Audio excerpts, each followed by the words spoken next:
So there isn't any updates because I haven't done anything. Good morning.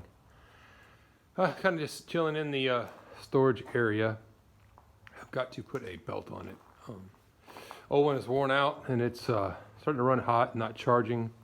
The unfortunate part about it is there's a stub shaft on the front power takeoff and it's too close to the frame rail to remove the belt. So got to take this thing apart, which I was kind of planning on anyway with the some body work to do.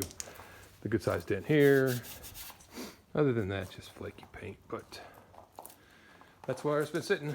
Used it all summer.